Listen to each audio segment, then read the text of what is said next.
mob site. Post it all. Engage mob site. Post it all. Judgment Day.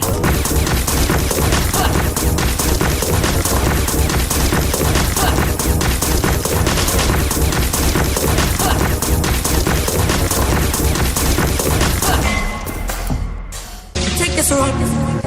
Take this wrong. Take this wrong. Take this wrong. Close it all. Take this wrong. Blush it out. Take this wrong. With this crate. Why did you take this wrong? Close it all. Take this wrong. Blush it out. Take this wrong. 45 with this crate. Why did you take this wrong? Close it all.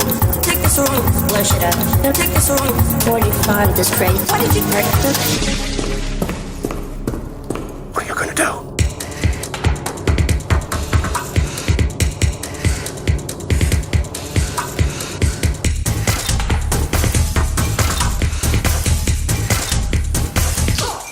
son of a bitch?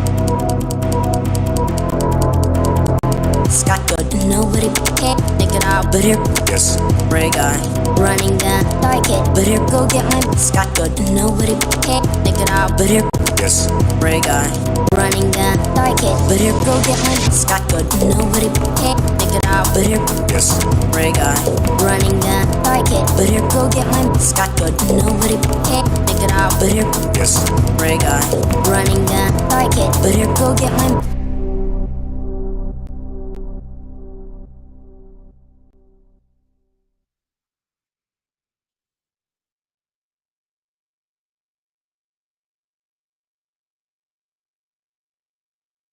That was cool.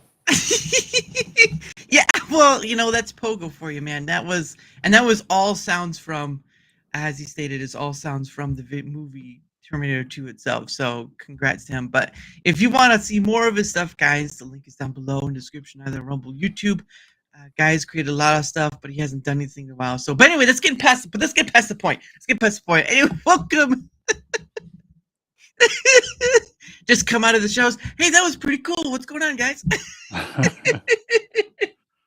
Well, hello, everyone, and welcome to another Darachat. My name is Daramouthe, or Dara for short. Obviously, people still have trouble saying Daramouthe. They say Daramouthe, which is ironic because it's a silent E at the end. And I think English has become like the 30th language because literacy is far behind in that regard. But anyway, it's not for me to judge. It's just what I keep running into. But anyway, thank you so much to my guest, the Shagsworth, or the Shags. But I want to refrain from that because it almost sounds like it's getting a little too close to shag me at that point. That's a little, too much for my taste. Excuse me. You imagine it's you had the Boston Powers like shag me baby or whatever it was, and then you come into like Shaggy. He says it wasn't me, but it was, unfortunately. Yeah, that's my stuff. But how are you doing, good sir? I'm doing well. Just busy life, you know how it goes. I mean, I don't know if you have kids or not, but that's my life is generally filled with small children, a beautiful wife, and busy day at work. But no, things. I mean, I can't complain. You know, I'm still above ground. I'm breathing air. Life's pretty good for the most part, and I'm taking a more positive approach to a lot of content. So I'm actually feeling a little bit better nowadays. That's pretty good because I mean, I think one of the things of life is that we tend to forget how limited and fragile it is. You know, one day you're seeing on the news some guy, you know, someone got into an accident and just shot out the window into a truck and turned into a blood spot. And then the next day you're hearing about some puppy who was just found its family once again and all this stuff. So, you know, life is kind of like that. Yep. And it's like, wait a second. But yeah, no, that sounds pretty awesome. No, I don't have kids of my own, but I have, nieces, nephews, and whatnot. It's funny enough, I wouldn't be able to do this as much if I didn't have that kind of time. I mean, I have a full-time job, of course, because I couldn't survive on this. Um, Right. I don't, I don't make enough. And also, I mean, for me, I get some people make a business out of this, but for me, it's very followable. Very Right. followable, especially if you're just on one platform only, say YouTube. Oh, Yep. followable is your life's work at that point. So Yeah. Yep. not you directly, but yeah. No, I know what you mean. Yeah. But yeah, so it's very funny when you kind of hear those stories from the creators. And it's always been funny to me too is when something happens on YouTube, they have to go to another platform to get something resolved. I'm like, wait a second, that seems a little off. Yeah. Oh, you mean like with like YouTube support and stuff like that? Like the only way to get Yeah. in touch with them is to like, yeah, that has always been a kind of a weird thing. I do appreciate them like when they do answer, but yeah, you would think there'd be a better route to your issues, like just through the site and not have to go to Twitter. But Yeah. yeah, Well, and the thing of it too is that it's giving another platform your traffic. Now, obviously, you would use social media if you can't get anything done, right? Like right. the worst case of worst, you have to go to them because your money's being messed with or whatever. And you have to go to the social media to kind of gain ground from people, especially if you don't have a lot. Like there are small creators who don't have much leeway compared to bigger content Yep. creators. But at the end of the day, though, they, it's the same with Rumble. Rumble's not much different. They're giving Twitter X. I mean, yes, you do have businesses on there. I get it, right? You have to be part of that deal. But they are giving another platform their traffic. So Yeah. you tell me how that works. Because I don't know business. I'm not that minded, but I mean, it's probably nominal, really. I mean, there's probably not. I mean, there's probably issues, but the people who are like, again, it doesn't make much sense to me, but they do seem responsive and it works. Like, there's a lot. Most of the people who are on YouTube or Rumble or whatever, they're on Twitter or X. yeah. So if something goes wrong, and that if that's the place, if that's what they use for their support forum, or at least getting it going, I mean, it's a winning formula.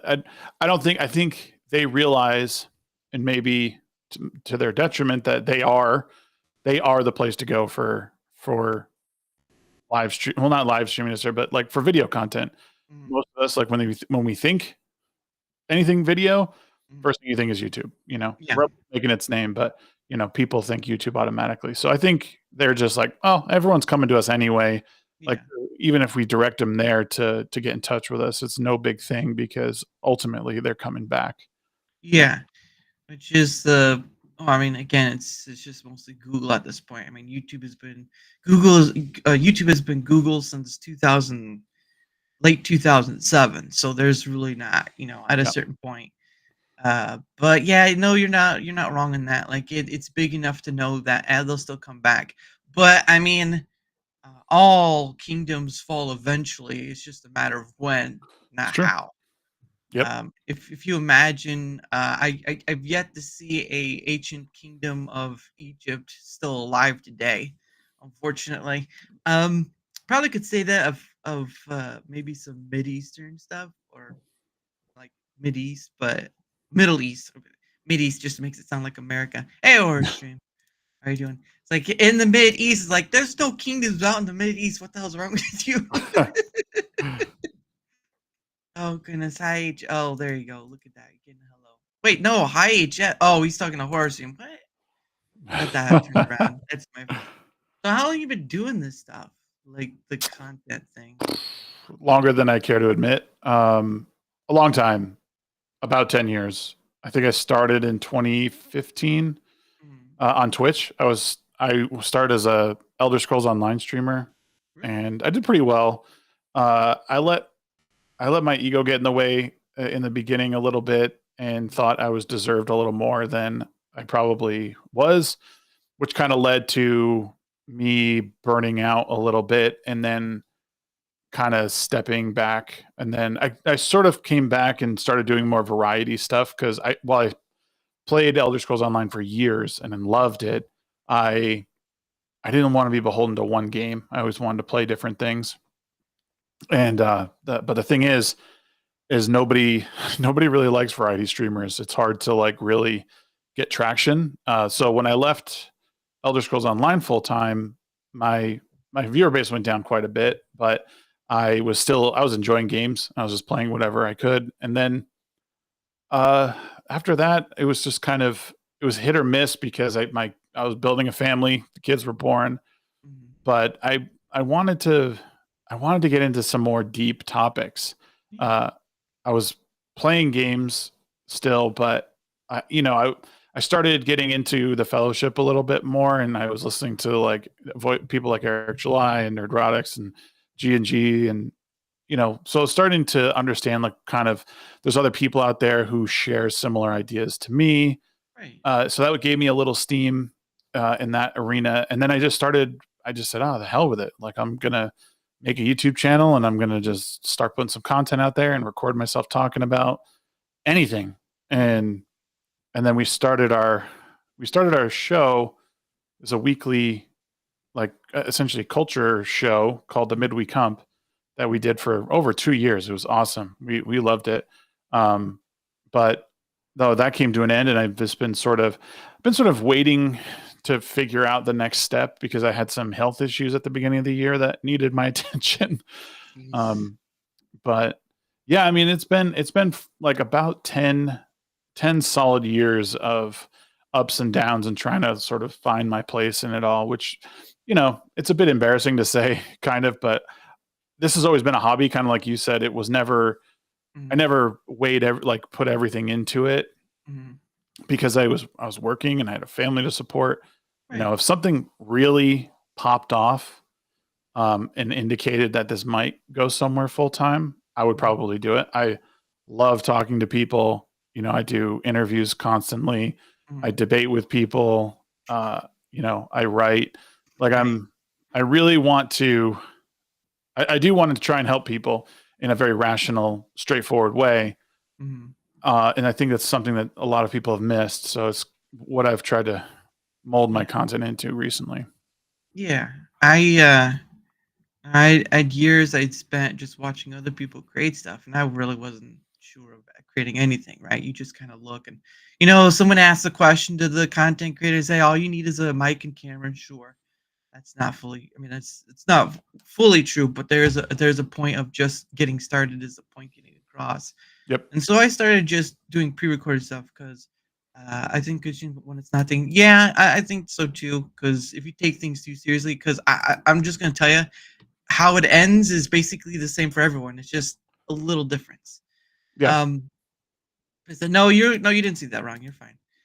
So what I was doing pre-recorded stuff because I couldn't really stream to Rumble at the time because they had a requirement of like 5 followers in order to do that. They've done away with that. And then after a time, I started doing pre-recorded videos in May, and then in August of last year, right? I started last year. I started doing live streaming because that's when I, was able to do it.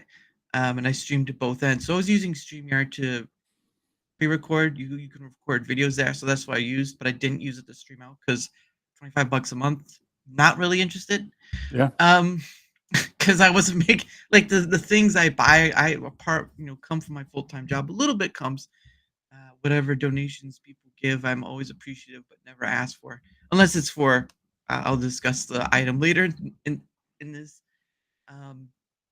But then I was doing I was sort of going around pre-recorded videos talking about maybe do like a personal movie review or something in the day, and then I tried doing streaming games. So I used OBS at the time. Yeah. That multi-plugin you can get. And then when that came to it, it's sort of it's sort of just trying to find out what is, because I didn't know, right? I was doing this thing just because why not? Yeah. Right. And it wasn't, I don't know what started it, but it wasn't until I talked to a lady, the first person ever to come on with Zora. And from there, just kind of like, okay, this is good. So let me try someone else. And I had met people along the way. I had joined somebody else's stream a long time ago, and had asked them on. And so it kind of just tumbled from there. It wasn't really a big snowball, sort of like a spot here, a spot there, sort of things. Yeah. And it wasn't until April of this year that I started trying to fill a month. Now, when I say fill a month, I'm not saying all the days. I have a full-time job. I do try to keep the weekends to myself because, full-time job, right? I need to have a break. Yep. But I started to do more than just 1 or 2 days a week. Heck, I even started doing more than just, 1 or 2 weeks out of the month. And when I started doing that, I started to see something I didn't see before. The reason why I did it was because I didn't see a lot of content creators do something. I mean, again, don't listen to me. I'm just here to create content. You're here to create content. Not you specifically, but everyone out there. This is just a perspective I had. So don't listen to me about how to create content because you have to find that out. I can't give that to you. That's the one rule you learn is you have to find it. It can't be given to you. Right. Hey, Fatal Nexus. Thank you, sir. I appreciate that. Woo. I've had Fatal Nexus on. He's a pretty good dude. He's very into the stock, looking at things and stuff. Nice. So I was beginning to notice something I didn't see very much of content. So let me ask you a question. What is the biggest resource that content creators have, but they don't really tap into it in a certain way? Or what do you believe is the biggest resource content creators have? Investing. Well, I mean, it involves stocks. All right, it involves stocks, but it's still investing. Yes. I apologize. The biggest. Ask that question again. Sorry.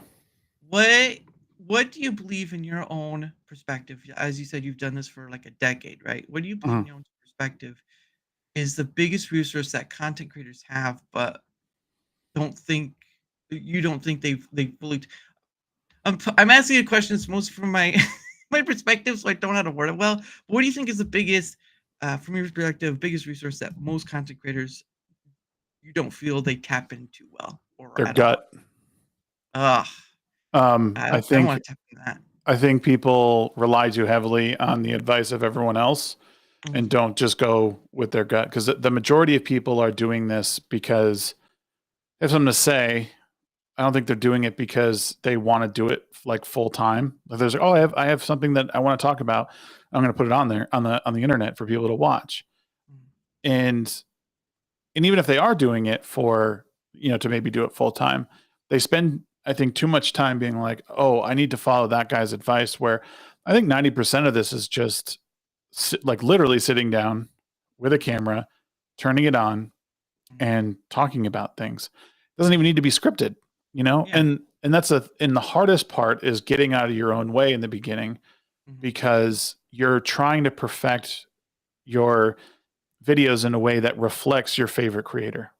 Like, oh, if I'm watching dozens of, nerdrotic videos, you're like, okay, I need to edit the video so it looks just like this, and I can't. And if I don't put out a video that looks like that, no one's ever gonna watch it. And it's bullshit, because every single one of these creators started in the exact same way. They started with a crappy camera. They started with a mic that was like okay, and then, or some people were just on a phone. Yeah, and they just went about it. And the people who just kind of work through that initial hump and then just trust their gut, like, oh, what I'm saying is good enough, and people will get it, and and I'll learn. And that's the other part of it, is part of your gut is knowing when you're wrong on something. So you'll put a whole video together and you get it out there, and then you watch it again and you're like, okay, that didn't perform well, and I could have done this better. Well, you got to iterate on that. You can't just keep putting out the same thing over and over again, because if you're not growing, there's something that you're not doing. You're not evolving. You're not, because there is something that you do kind of need to follow. Like, you do need to work on quality. You do need to work on your editing techniques and all that, but that will come with time, as long as you're constantly you're working towards something better. And just, I mean, you do have to learn the trends, you do have to learn what people want. And I think the very first thing is editing. The editing the right way, like taking out all your ums and ahs and like Yeah. shortening everything up, and your cuts and everything are super. Any dead air can get people to leave. You know, they don't want that. They want just boom, boom, boom, boom, boom, boom. Yeah. So, I mean, yeah, I think people don't trust their gut nearly enough. And there's something to be said for it. You know, we all know what we know, and the things that we're passionate about, go with it, you know, talk about it, or, you know, or play the game that you like. Even if you've played it 100 times, like, you know, that game, you have something to offer people, like, give it to them, you know? Yeah. No, a completely different answer than what I had, but no, that's pretty good. I mean, to some degree, I am still growing on both ends. I mean, it's not like 1,000 followers, whatever, but I'm enjoying doing this thing because there's that thing that you said earlier, it's burnout, right? Yeah. You burn yourself out and you end up not enjoying it. And I'd rather enjoy the process rather than just, so I'm doing what I'm doing and enjoying it and meeting new people. My answer was going to be followers. You have content creators who have thousands upon thousands of followers, and what do they usually do most of the time? Well, they invite other creators on. Now, there's a good reason. I understand. You know, if you don't know the person, you're not going to trust them, whatever. But Yeah. I've found more than most that when I'm inviting people on, right? Because I don't just do creators, I do people who don't create as well. Yeah. Because I think that's a big part of having conversations with people, is talking to people who don't do content creation at all. And then sometimes they don't show their face. I've talked to VTubers, I've talked to people who don't show their face on camera, they just do their voice or they follow the content creators or whatever. And it's sort of the thing where you have these people who have 1,000, 5,000, 10,000 beyond, and they really don't ever, from my perspective, it doesn't seem like they ever ask anyone from that huge list, that huge pool they have, like, would you like to come on? It's usually, what creator would you like me to have on? And for me, it's like that just seems kind of off. Yeah. Because for me, I'm aiming for, the picture is, I have the whole, well, not the whole world, because I can only speak English at this point, so that's kind of restrictive. So I have millions and millions of people. You know, I'm connected to billions on YouTube, and I'm connected to millions on Rumble. I have a huge pool to draw from. The only thing is, people have to be willing to take the opportunity to say yes, right? Because I can only do so much, right?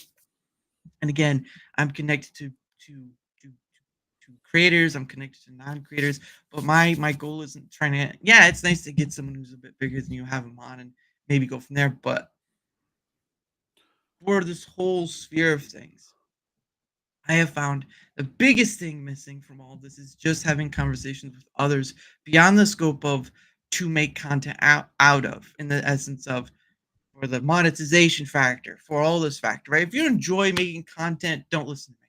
That's Yeah. the most important part. Enjoy what you're creating. Enjoy what you're creating. Because I like you were saying earlier, you kind of just have to go in there and do it. Yeah.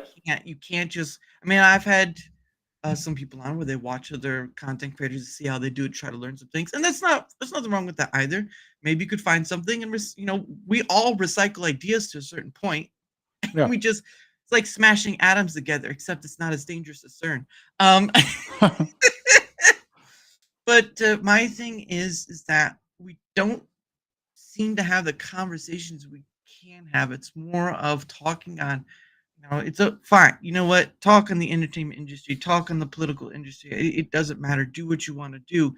But we're missing a big point where we have an opportunity to talk across the aisle to people who don't create, to people who just follow us for the heck of it. And wouldn't it be interesting when you can invite someone on who doesn't have anything to do with any form of creation whatsoever, and they follow you because they find whatever you say interesting, right? Like Shagsworth says some smart stuff. He has a beard. I'm feeling like he'll come down from the mountain from wisdom. You know, that sort of stuff.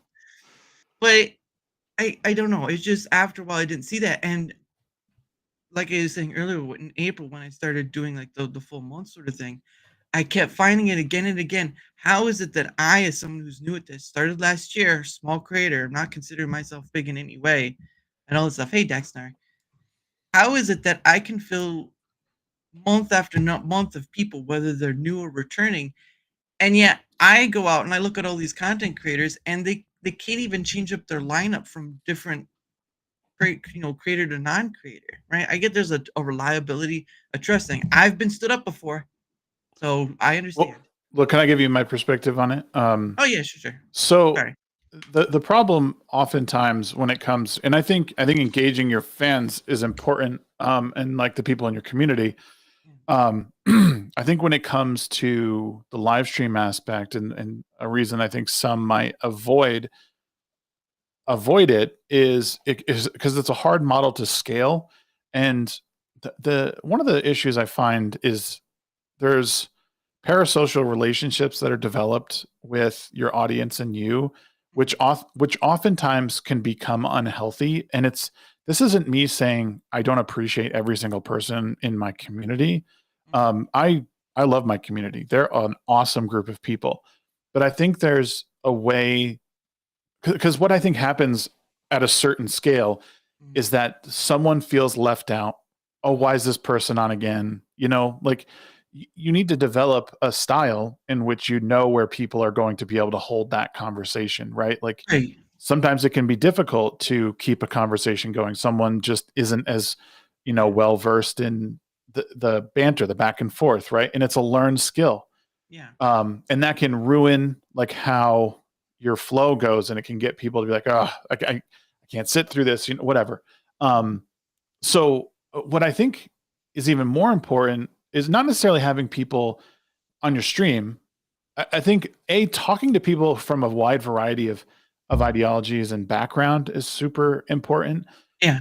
But I think fostering like a Discord community or a gilded community, whatever social platform you use to like play games and talk about topics, I think those are really important. Engage those people, give them a place, like a little home that you can do that with, because it's much easier to create this sense of, this is where I go when I'm done. Like, you can find me here. You have a question, I'll be here. Just at me, mention me or whatever. That is good. And it's healthy. Yeah. As Daxter says, degrees of separation are important. And people do take it too far. That's what's unfortunate, is that, and it's just a product of human nature, right? We all want to be seen and heard. And when we start seeing people that we resonate with and they recognize us, it feels good. I've fallen into the same trap. You get recognized and noticed by people, and then you rub elbows with them, break bread with them, and then something goes wrong and you feel slighted. Well, it's like, it's nothing personal. It's like, I'm doing something. You'll get busy eventually. You might, break away. So while I do think that is super, it's always an ambitious goal. It's how do you scale that so like everyone can feel included? Because it'll come to a point where you couldn't possibly, it'd be too much, and you have to learn to be not discriminatory. You just have to learn how to properly vet everybody, and then still, Well, and I think that's the one is I do, so I made a thing where previous guests, those I've had on as previous guests, I have something on X called Dara's Hangout Den. So there's that. And I also do something once a month where I invite people who have been on guests before, and I sort of try to cross-pollinate them with people they probably would have never met, because I think, again, having discussions with people, whatever, is important. But I get what you're saying. I'm not too far into, because I'm just doing this because, one, I get to meet people and all that other stuff, but I also get to not only I saw that one. Masmer, he's a good dude. Yeah. And that's the and I know that what I do may not always agree with other people, but I'm being flat out honest. I'm not here to satisfy you, not you in general, but I'm not here to satisfy. I'm here to do something which I didn't see happen. I'm doing something that I'm enjoying doing. I find the calling in that, right? There's something there that calls me that says, no, nobody else is doing this, and yet I can find all these people that you can Now sometimes there are people you only get on once, and that's it. That's life. There have been a few challenges in the past where the conversation is difficult, but that's where the challenge lies, right? Can you, as a person, be able to quickly come up with stuff to talk about, or at least to find that speck of gold to where you can keep the conversation going? And yeah, I've run into that. I Yep. won't lie, I've run into that where there have been few people, but there are more people beyond those few people where the conversation go wild. Yesterday I had Dempsey on, and we went through 2 hours just like that, Yeah. right? And of course, I work, so there's only so much time I can do. But at the Right. end of the day, though, I understand where you're coming from because you've had longer experience with this, so you've seen down the road further. But at the end of the day, I don't know. I probably don't market myself well. I probably don't have, but I'm still growing to some manner of being, right? If you look at both ends, I'm still gaining people, whatever, and all this stuff. But I'm not in it for all the proclivities beyond the point. I'm just here for the conversation. Anything else beyond that point is a bonus to me because I never thought I'd be here, right? Right. Not in that sense, and like no EOL, that sort of thing, but more of just like I started out with a camera and a microphone, not knowing where I was going to start with this, and now here I am. I get to talk to someone like you, and it's like you're seen as big as others, but you're just a regular person doing your thing in life, and I think that's more important for me, from my perspective. Uh, whether people will agree with that or not, for me, it's more important on the conversation matter rather than because you can look out in the world and you're seeing all this political and all this division, diverted division, whatever you want to call it. Mhm. And I'm just here having fun, weird, interesting conversations with people I never thought I'd get to talk to. So that's how I look at it. I might be wrong. People might look at me and say you're an idiot, but guess what?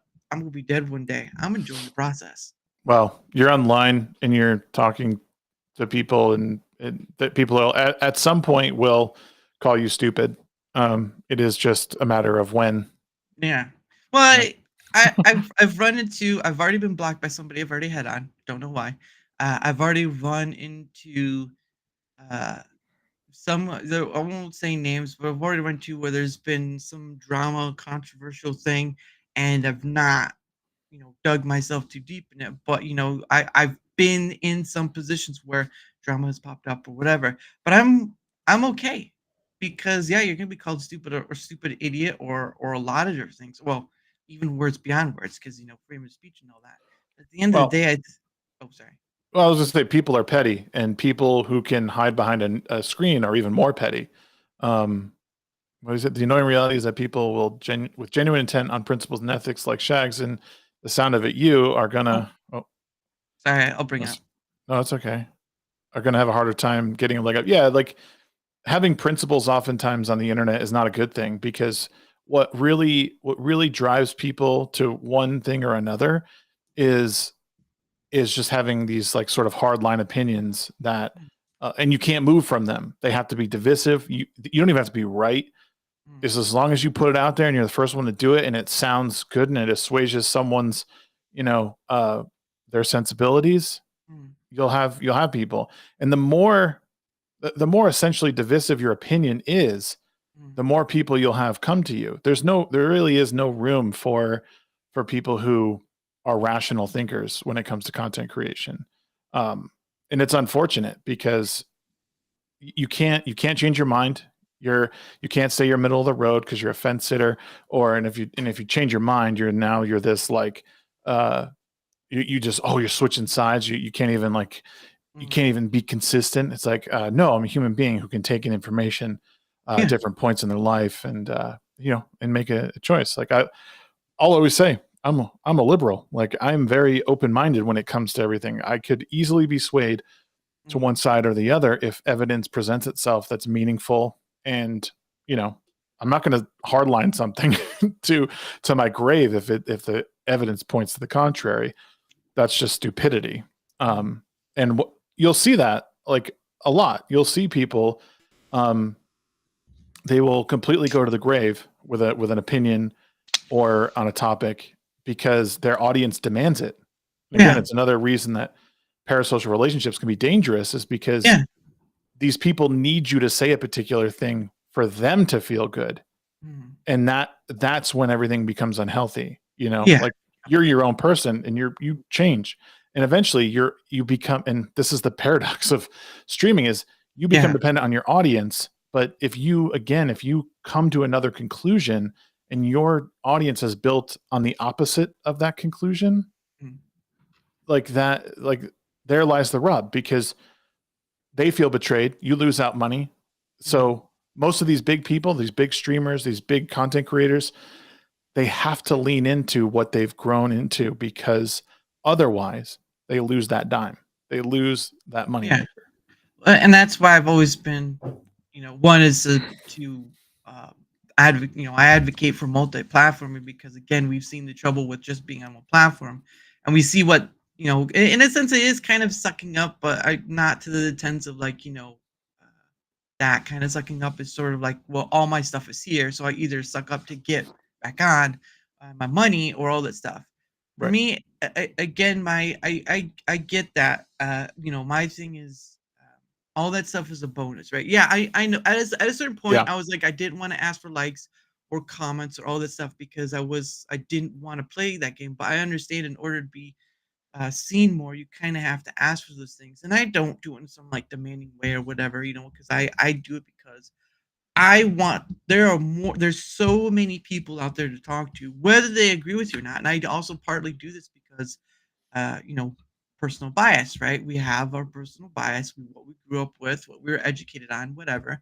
Mm. And so there's that thing where you see on social media, right? Twitter X is a great example, where people get said to something and they immediately attack, or they get this ferocity or whatever it is. And for me, I'm just like, hold on. There are a few things we can count on in this world, and all this stuff. And why does it have to be this weird thing, right? And I know that's probably just going to get me a weird look at it, whatever. But my point is I'm coming at this as, I just want to talk to these different people. Yes, there are some people who are big, who have a name big, right? But I'm not in it for the clout. I'm not in it. I mean, yes, it is a nice thing to get some, followers come off or whatever. Sure. But the point of the matter is that I have now this opportunity of people behind them, and so on and so forth, and so many other lines of this network or whatever you want to call it. And I can just ask them, say, would you like to come on and just have a free roaming conversation? Because again, I get there people do topic centered stuff, right? A lot of content creators do that. And for me, it's like, I can do that, but I don't want to, because I enjoy this more. I can go from talking about Tickle Me Elmo to talking about the philosophical nature of Socrates. That's how much I can do, and I'm not constricted by anything. I'm constricted by my knowledge, sure. You're But right. guess what, kids? I'm connected to the biggest academia on the world.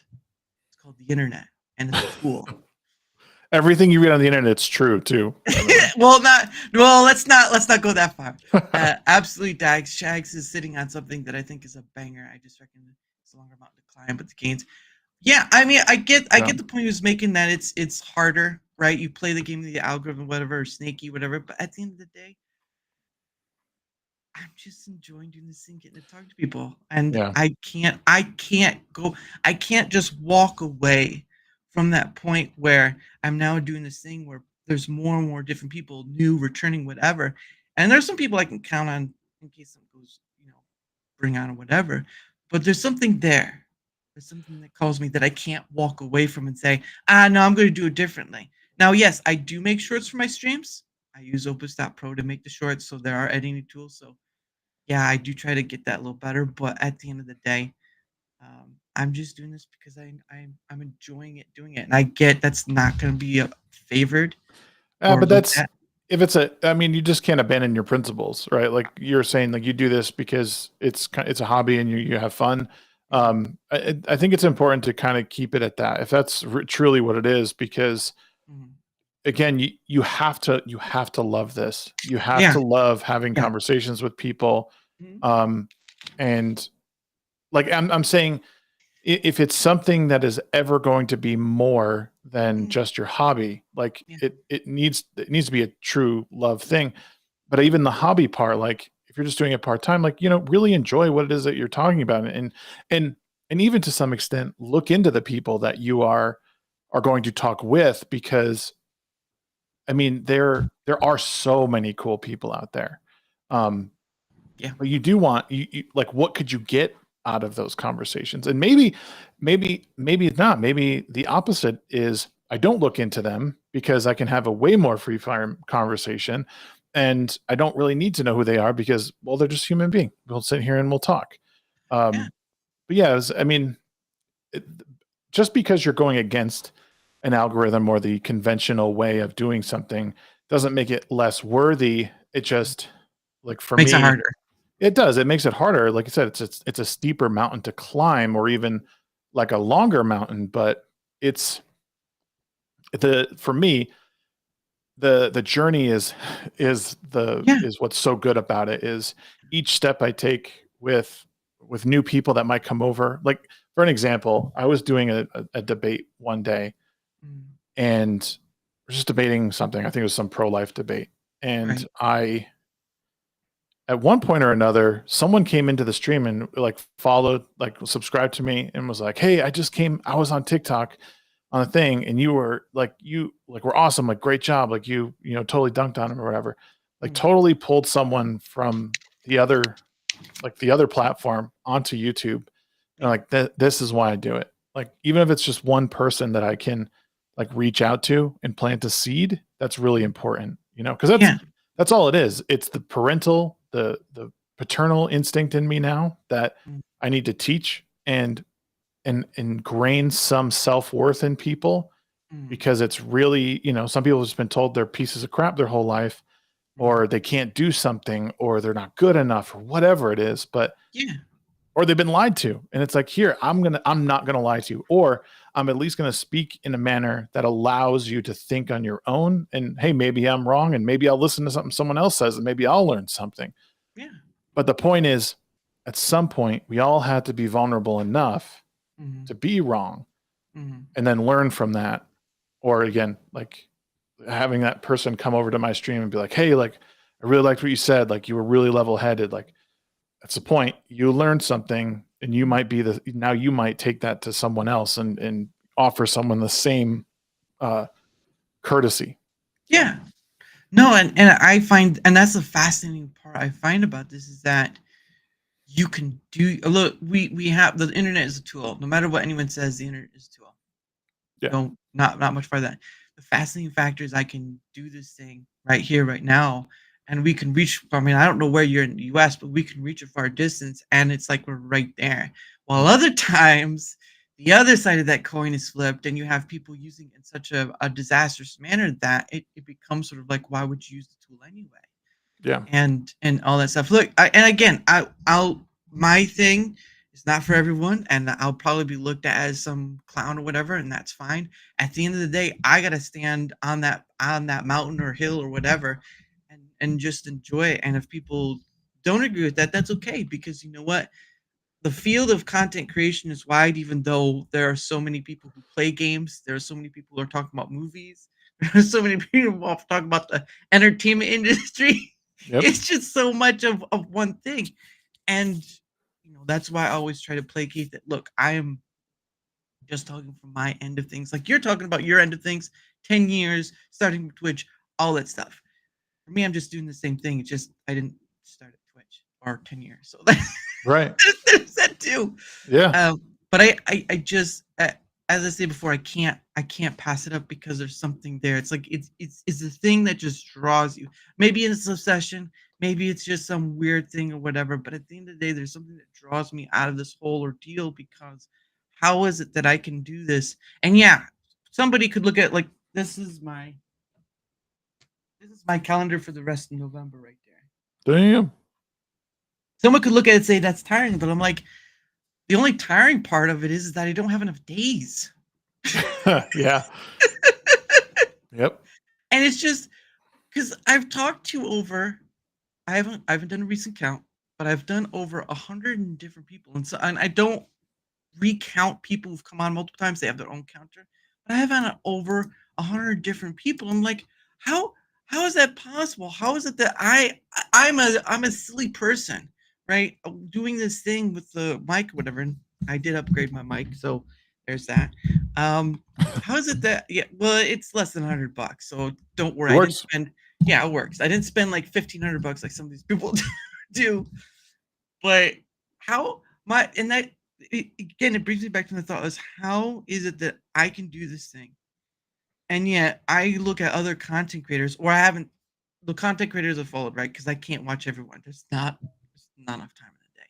Yeah. How is it that I can look across the field and like I'm not seeing anyone else doing this because it feels like an impossibility that I can so easily not so easily, apologies, that I can get into, and all of a sudden just like fireworks, and I'm just like weird. It's just weird to me, and maybe I'm wrong, but I don't know how to explain it. I just don't know. Hey, Doom. What's up, Doomsday? Good to see you, brother. No, but I don't know what that means to you. But for me, it just I get the sentiment of some. I don't come to attack people because it should be more about the ideas rather than the personal looks of somebody. Because you see that a lot on the internet, right? Like Twitter X and all stuff. But we do kind of get lost in our own biases, and I'm not saying completely wipe out, your principles, whatever, because there are some things that are there to save you, right? Fear is there to keep you protected from doing the bad stuff, and all that, or making some stupid decision that would have just ended your life. And like, I don't know if I should do that or not. Right. Yes. Like being on the show, Jackass. I don't think that. I think that's a good idea. I miss Jackass. That's so old stuff now. It's hilarious. How old are you? 36. Okay, so you're about my age. Wow, I thought you I was guessing way off. Not that way off. It was just a few years older. All right, come on. Don't be like that. Well, okay, how old do you think I am? 38. 39. Oh. Dang it. You're off. It's okay if you thought I was older than that. I have not. Time has not been generous to me. Like dark circles, wrinkles, gray. We're getting there. So, but if you shaved off the beard, you might have gotten away with it. That's the thing right there. Like I look much younger with a clean shaven face. Yeah. Wow, how's that 25-year-old guy doing over there? He looks pretty good. Yeah, I've had my beard for so long now that if I shaved, my kids would probably 67. Yeah, my kids would probably start crying if I shave my beard off. Yeah. Oh, that'd be sad. There's probably veins growing in here. That's how long I've had a beard. Yeah. My hair is now an actual organ on my face. It's like varicose veins. Oh, yeah. But yeah, no, I mean, you do what you got to do. Like your method of doing things, scheduling every day. If that's what you want to do it. That's what I mean. Like you have to enjoy what you're doing. You'll do it that way until you don't want to. Yeah. And that's the thing is convention would say, don't do that so much in the beginning, because once you stop doing it, no one, everyone, the expectation is going to be, you're doing every day. Why all of a sudden is he not doing every day? Why is it only 2 days a week now? Oh, why is it only 2 days a month? That's what convention says. But if none of this matters to you and it's just about talking when you can, because who knows, maybe you will have a family one day and you won't be able to do all this, right? Then, well, you might have to make the decision to cut back or whatever. So, it's just, it is what it is to everybody. And yes, you could spend every minute doing this and, every minute that you're not prepping for the next one. But, ultimately what I've discovered is it's just about the content of the conversation, like all the stuff around it, all the flashy intros, the outros, none of that stuff matters. Like no one's actually looking at that or watching it. It's fanfare sometimes. Right. I mean, not to take away from what you had, I'm just saying, like in the grand scheme of things, what people are here for is you talking to your guest. Yeah. They want to hear what you have to say because they like your questions or they like the person that's on, yada, yada. No, all the other stuff ultimately means nothing. And it but the thing is a lot of times it becomes, in a lot of the other circles, a lot of other creators, it becomes like everything else around it is flashy, right? Their intros are super flashy, the outros are super flashy, and then the middle, the content part is just like, oh, it's the same thing. It's just another, like, we're just bashing this thing again, or we're talking about this thing again, and you know, some people like that. You know, like I said, there's plenty of people out there who tune into that every single day because they hate a particular thing, and their favorite creator hates that thing too. Yeah, it is what it is. Yeah, it's a very, I mean, again, it goes back to playing to the algorithm stuff, or catching the eye of all this, you know, because I my thumbnails, I use Canva to make my thumbnails. Oh, big surprise. And it's not really anything fancy. Like, red is my favorite color, obviously, and then just trying to make it look neat and just simple as me, guest name, golden microphone, because who doesn't like a golden microphone? I mean, it's kind of special. Right. But it's nothing. It's not about fanciness, because again, I don't want to play that game though, because I'm not. I will admit I do use the tag system on YouTube. I do try to use that for my benefit. I do try to do those things, even though YouTube says it's minimal. It depends on what you consider minimal, because if it hits something big, it's not minimal anymore. Yeah. So it's varied, but for me, it's just I can't play that game, because I've seen it too many times when I was just a consumer of the content. And granted, don't listen to me, just another content creator in the wind. You can do whatever you want. That's what it's about. Just from my perspective, it gets tiring. It's real tiring to play that game. And you know what? I'm not what's the word? Confined. That's right. I'm not confined to one platform though. And that's the other thing too, is I'm not confined to one platform. I can, I have two platforms because that's all I can handle right now. I'm on two different platforms. And guess what? If something happens on the other platform, guess what? Kids, look at this place over there. Look at that. Oh, wrong place. I gotta do that thing over there. Right. It's all these things. And yeah, I've taken, for like my thumbnails, I've taken some advice, here and there, because I've met some people who have done like graphic work, whatever. The great thing about using Opus.pro is that they have editing tools within the system, and you can use that. And I do try to make it. My thing is, I've kind of gotten unmotivated a bit by making shorts through that, because I want to make it the best, because it's the person within the short I'm trying to showcase. Yes, I'm in it too, but I'm trying to showcase the person. I put all our, where I find this place is at. I do all the tag stuff, and I put that out there. Is it going to always hit big numbers? Most likely not. But the point is, I'm showcasing this person who I had a conversation with. Not perfect, not the greatest in the world, but guess what? It's another person with a different perspective of mine, and we had a conversation, and it's astounding to me. Yeah. And that's how I see it. And then Dak said, production quality on its own doesn't do much, but combined with good content. Yeah, and I get that. Like, look, I'm not producing the best of the best content, because you'll see those YouTube videos, 1,000 of them, where they're just like, this is how you get the big numbers. I'm like, okay. I've already watched a few of them, but that was mostly for the tag stuff. But I do me, you do you, and we'll just have fun in our own ways. That's how I'll put it.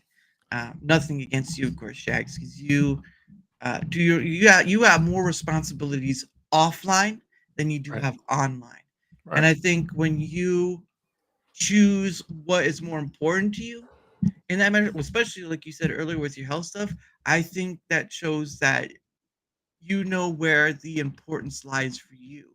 Yeah. And I think that's more important than just, talking to people online, especially when you got however many kids you get to talk to a day. It's just like, oh, Lord, thank you for today. But sometimes.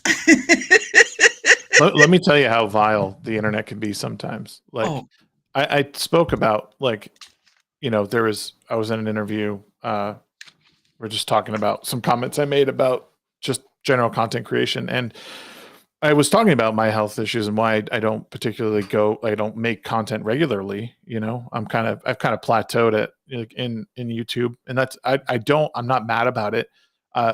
It's more of like this is a reality, right? Like you take care of yourself first, take care of your family first, and then you go from there. And there was people in this chat that were like, "Oh, it sounds like you're just not cut out for the internet."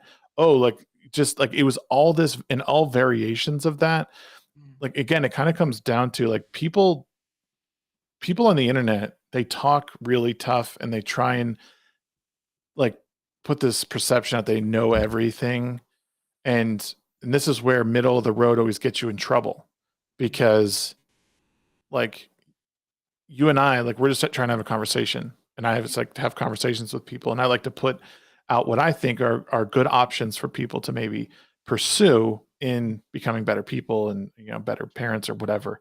And somehow people always have to sort of turn it in a way that like makes them feel better about their own deficits, like massive projection, you know. And it's again, you can't let it get you down, because as much passion as you have for any of this, there's always going to be people who are like pointing down at you, saying like what you're doing is no good, you're not doing anything, you have 4 people here, who cares? And it's like, I do whatever, man. It sounds like you're upset, not me. You know, like I show up because I know there's people who want to listen, and it's not even for them, it's for myself. And as long as it's out there and people have access to it, that's all that matters, you know. And there might come a point where I can genuinely put in more hours and more time into tags and intros, outros, bring more production value. But in the meantime, this is when I'll show up. If you see it go live, come by. If not, you know, and then I try and build. That's what I was saying. Like the Discord community or the Gilded communities are a great way for people to also access those VODs, because all of my videos get pinged on there. So if you didn't get a YouTube ping, like you could go there, you'll get the same one every single time, and you could see, oh, he put out a couple of videos today, or you know, he did a live stream. I'll go back and watch that. So it's just you can never let this thing get you down, and it's like you can't ever take it too seriously, because most people, they're not serious themselves, and they're just they're awful people sometimes. Yeah, no, and that's the thing of there's a point where you have to kind of remind yourself to be humble about it, because there are people who do, like you say, they get vile or whatever with it, and or high and mighty, or they kind of forget where they're at, because, you know, there's a whole variety of things that come into it that can make someone who's just not there for what they originally were for, or whatever. There's so many examples out there. I don't even want to try. I try to stay humble about it. Again, I try to be honest about it. Like, yes, I use a tagging system. Yes, I use Opus.pro. Yes, I use AI to kind of help me a bit, and all this other stuff. Oh, I'm still here. Sorry, I just need to do something real quick. No, you're fine. And I where was that? Dang it! I'm sorry. No, you're fine. It was like, oh my gosh, he's gone.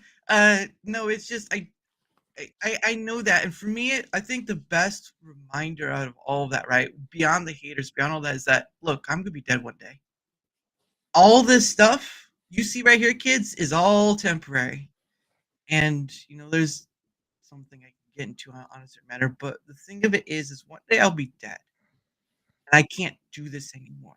I can't get up in the morning, and I can't eat breakfast or have a burger, or, you know, if you're married, you know, do all that stuff, or kids, whatever. One day that all ends. And your hate against me, if it's because I said something you disagree with, that's fine. I can have disagreements. I'm not here for arguments or debates, because I don't handle that emotional capacity very well. But my point is that one day I'll be dead. And what I'd rather spend my time wasted on trying to be the guy who went up against these people who, whatever, the anger and all that stuff. Because anger is good for a short period of time, and then the rest of the time it's wasted, because people going off in their positions. One day we'll be dead. So I'm going to enjoy this thing. I'm going to try to connect with people across the board, because you never know what you'll get to talk about. You never know what you'll hear. You never know where the conversation goes. It's sort of like the yellow brick road without the road. Yeah. And what? Am I still good? Can you hear me? Can you hear me now? My mic is on, so I don't know if you can hear me or not. Hello? It's here. I can hear you. I Okay. think Okay. you might need to move a little closer to your mic. Is I think what they're saying because it Sorry. like it doesn't catch your voice all the time. So Oh, sorry. Well, no, you're fine. maybe I should move up. Well, I got this mic because one of the things was is that the previous mic I had, you could hear everything around, and so this mic allows you to choose. Sorry, this mic allows you to choose the direction, so you can do all around. You can do right in front of you, or like if you're doing a person across from you, that sort of thing. It's a Blue Yeti Logitech because pretty much all my stuff is Logitech. Like the camera's a Brio 500. I have a little light over here that's one of their lights. So it works in tandem with each other because you can get a program and they all work in tandem with each other. So it kept going out at 20%. All right, well, apologies for that. I get a little excited and I move around a lot. Um, but no, yeah, I get there will there will be haters, and again, I've dealt with people where they've blocked me for no apparent reason. There was a group whose channel I went on, and you know, at one point after the show, they kind of complained I wasn't promoting of the stream we did, so I did that. And then after that, after a while, they kind of come after me at certain points where they get after me for because I like the girl showing her cleavage or whatever it is, right? It's not that too far in detail. But the point of the matter is that at certain points in time, they come after me and try to, because I was trying to reach out to Mally Mouse, who I've never interacted with before, but you have to throw your name out there to just try, right? Right. Just try and you can see. And then I just went after that and just like, oh, blah blah this, blah blah that. I'm like, guys, I was only on your show once, and you're coming after me for a while. I don't understand this. This is a little bit like spots here or there. So I've Right. had that. At the end of the day, again, I'm gonna be dead one day. I don't know when. Don't know when the time's coming. I've compared it to this, right? It's sort of like remember the back in the day we had those time card things. You put it in the thing and you'd stamp it. So you sort of know when you clocked in, and you'll be doing that, in and out, but you'll never know when you clock out. Yep. That will be the total mystery to you. You won't know how it happened or whatever, but you'll never know when to clock out. And so that's the way I like to keep it. Because what's the worst you can do? Well, you can destroy this body, you can shoot me, whatever, but you can't really hurt the soul part of it if you believe in the thing. You Right. can't really hurt beyond the point. You really can't hurt. I mean, you can ruin reputation, sure, but I've that's why I knew this networking thing, of course. Just talking to all these people because it's it's fascinating to me. It really is because I'm not very much outgoing. I've tried.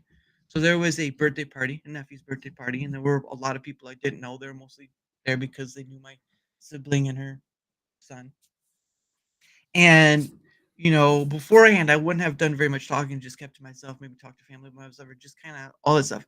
So this time, I tried to talk to a couple. Right, I learned this. One was I won't say their names. One used to worked for dispatcher for EMT, and one I think it was EMT or something like that. And the thing of it was they had met through that sort of thing with dispatcher and all this stuff, and just talking about them. But it was kind of hard to keep the conversation because you're searching for that thing that kind of keeps going. And we talked about few different other things because again, it's a kid's party, so you're basically there for the kid. And most of the adults are like, "Can I please, dear Lord, can I please cut the cake, get the kid out of here?" Right. But I just didn't do that very much out there. This is easier for me than it is for a person right there. Not saying that if I didn't talk to you before and we met in real life that it wouldn't be as hard or as easy. It's just there's that line of separation, right? Yeah. And so in real life it is kind of maybe a bit difficult, but every time I do this, I get to expound upon it.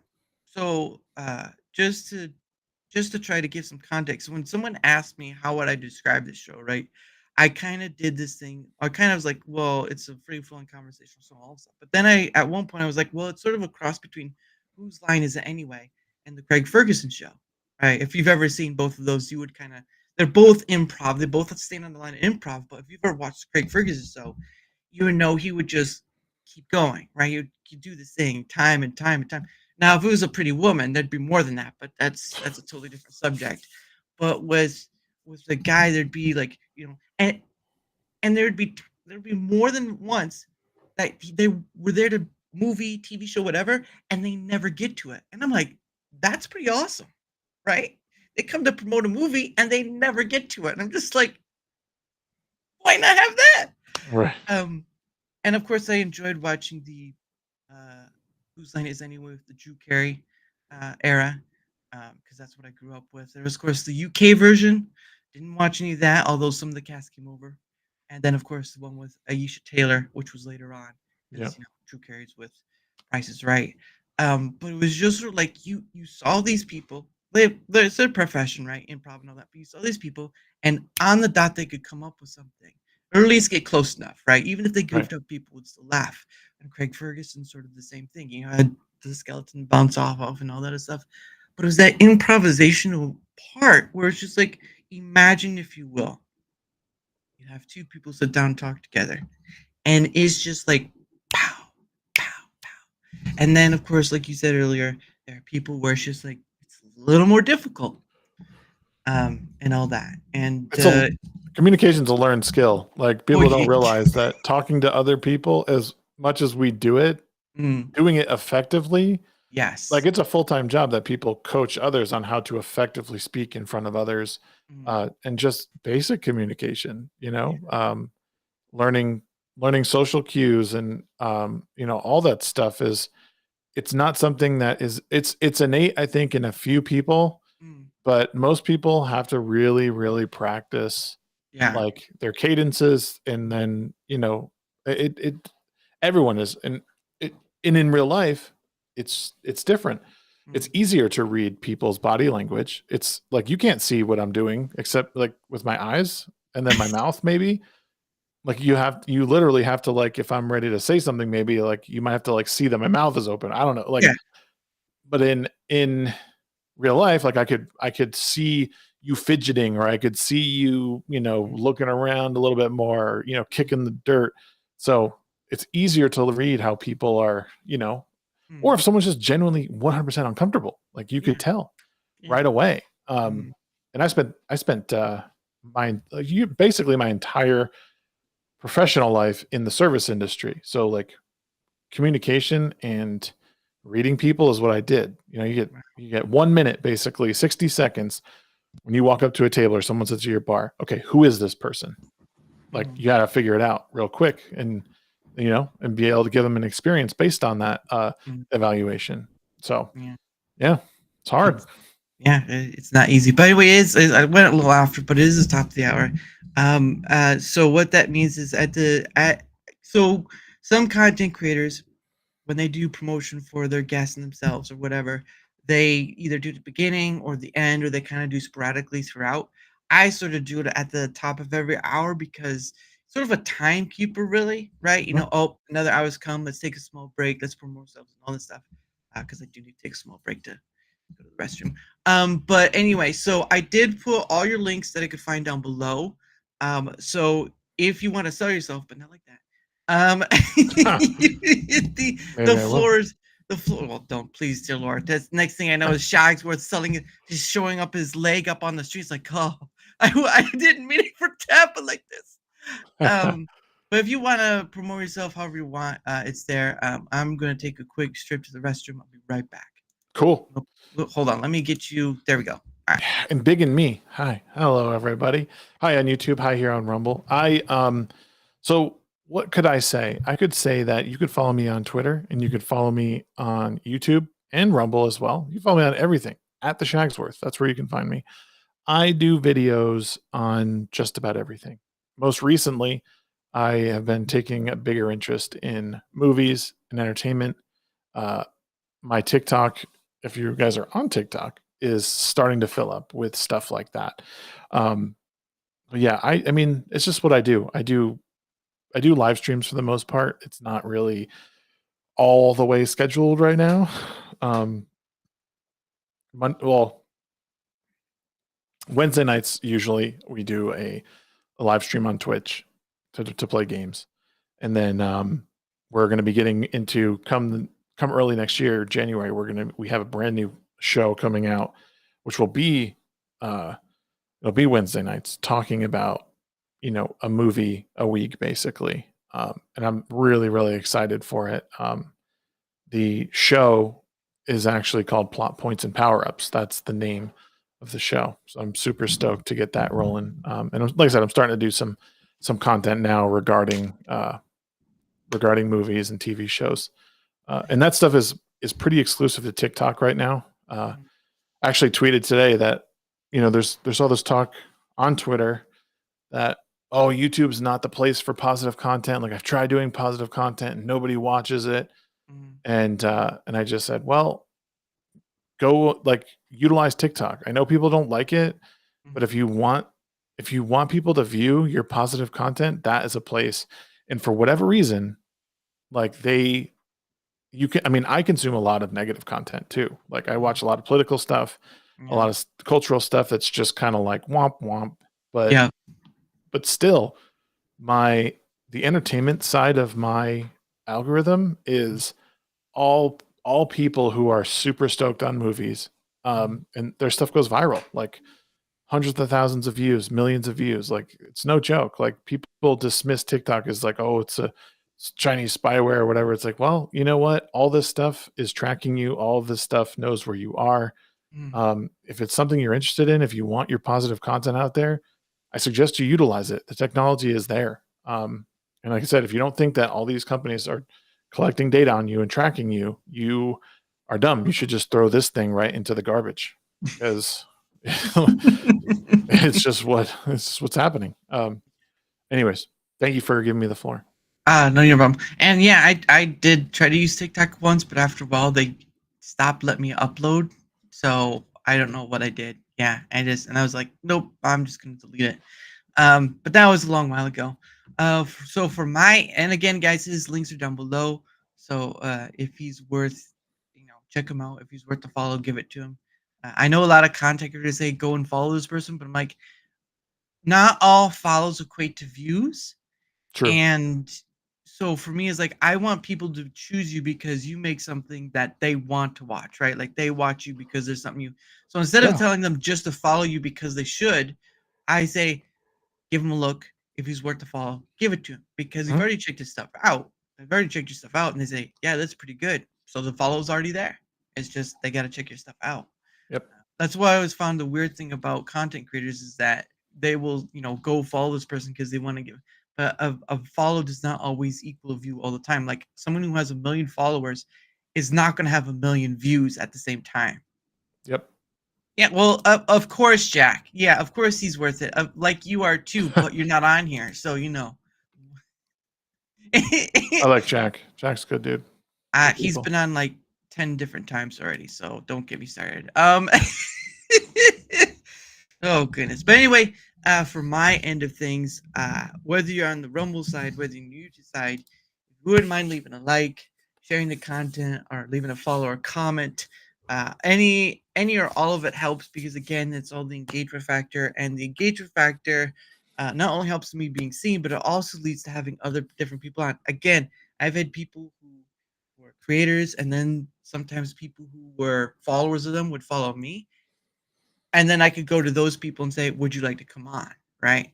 So there's the opportunity where one person can lead to another person, leads to another person. That's the best part about that too. So any help with engagement is much appreciated, whether you're on Rumble, whether you're on YouTube, doesn't matter which one. It's just appreciated. And again, I have a link down below in the description. Just one. It's sort of my link tree because it's easier that way. Because I kept seeing the list of links, like I think this could get a little easier, and so I went to the link tree to get that done. So if you want to check where else I'm at, I'm only on Twitter X, and I'll give a reason why I call it that. I have I put my email in there, or an email, not my direct email, but an email. I have my link to Discord because I only DM there. I have a server, but that I don't really use it. There's only so much bandwidth I have. And then my links for Rumble and YouTube are there. Again, guys, anytime I have someone on, either a learning experience or it's an awesome experience, and I've had a few of learning experiences. But I've also had plenty of awesome experiences, and this is one of them. This is a learning and awesome experience. So thank you for that, Shags. But yes, any help and engagement and my link down below if you wouldn't mind. I appreciate y'all. Thanks, Shags. Hey, no homo. Come on, let it go. Let it go. But the reason why I call it Twitter X, so a long time ago, and this was when Elon had bought it outright, people were still calling it Twitter. I mean, they still call it Twitter now. But then Elon was like, I want to call it X, right? And so for me, it was like, oh, Twitter X, right? Past leading into the future, right? I figured that would kind of make sense. And then my previous account got suspended. And no amount of times I have appealed for it has it ever been looked at to come back. It just so the last time I appealed that previous account, 3 hours later, boom, Twitter reserves the right. I'm just like, but what did I do? What were the rules? They didn't give me anything of what I broke. They said I broke rules, but they wouldn't give me anything of what rules I broke. What was the last tweet you put up, though? I don't know. I don't know. I can't even look at some of that stuff anymore. I can't even look at my messages. I can't even look at, because they block you from certain things of doing. Now you just read only. So I don't know anymore. But yeah, so I call it Twitter X just out of spite, because fudge them, right? And I don't make any money off it either. So there's that. But yeah, it's just, I was just like, really? You're not going to give me an answer at all? It's like, no, Twitter reserves the right. It's like, thanks. A lot of smart people over there. Goodness sake. But yeah, like you were talking about the body language stuff. So yeah, I know people have asked me about the sunglasses and whatnot, but I found that you see a lot of content creators, right? Their eyes are always moving around, right? You can always pay attention to their eyes, just looking at chat or whatever. With this, you can't tell, right? I mean, you could tell if I look at over here, all that stuff, but you can't tell if I'm looking in different ways with my sunglasses on. I did that more of a hospitality because it feels kind of rude. Just from my perspective, I don't want to seem like I'm not paying attention to my guest or whatever, because I still have these, right? I still have ears. I'm not like, right. I'm not deaf. I'm not deaf. I can still hear. But it's sort of that thing where just I didn't want people, once in a while they may look at my eyes like, oh, he's not looking at his guest. I mean, I can't look directly at, I mean, I can look at my camera, but that's not looking directly at you. That's, just like you're not looking directly at me, you're looking at your screen, looking at me. That's how this weird things work. But that was more done out of hospitality and just wanting to know that I'm still listening to you. Don't worry about it. I've taken my glasses off before, but it's just a hospitality thing, and I look cool because they're aviators. Right. But it's more hospitality than looking cool. That's why I do it. And the hat was, so it was at a mall nearby where I live. And inside the mall, they had a place that made hats, right? Sports. You could make a custom hat, whatever. And I was like, I made this name up. This is, gosh dang it, my fingers are off. I made this name up just based off of an alcoholic drink, vermouth. That's where I got it from. And so I made it up, and I was like, oh, because I was starting to do this, I was like, oh, why don't I just put make a hat or whatever? It's just a funny thought that came to me, right? So red is my favorite color, and of course, there's not really many different colors that look good with red. I mean, you could probably do black, but it just seems weird. Yeah. So I did white, right? And of course, people say MAGA hat, whatever, but it's not that. Red's just my favorite color. So I did that. I went there, and I think the hat cost me around like 40-something bucks, something like that. And I was like, it works because it's also a watermark too. Because it's true. Like you could, people put like a little emblem at the bottom or whatever, but like this is a watermark, because you hear those stories of where people take the content and your content and go stream it to someone else, because it's prevalent everywhere. It seems. But with this, it's like you really would have to blur this out, and I know what I look like, and I know what this is, so how much are you gonna fake? So there's that. Oh goodness, Jack. I wear mine because I have the most. Oh Lord, Jack. I've never seen your eyes before, so don't give me that. All right, don't give me that. Yeah, I don't think anyone has. No one's They're seen just Jack's eyes.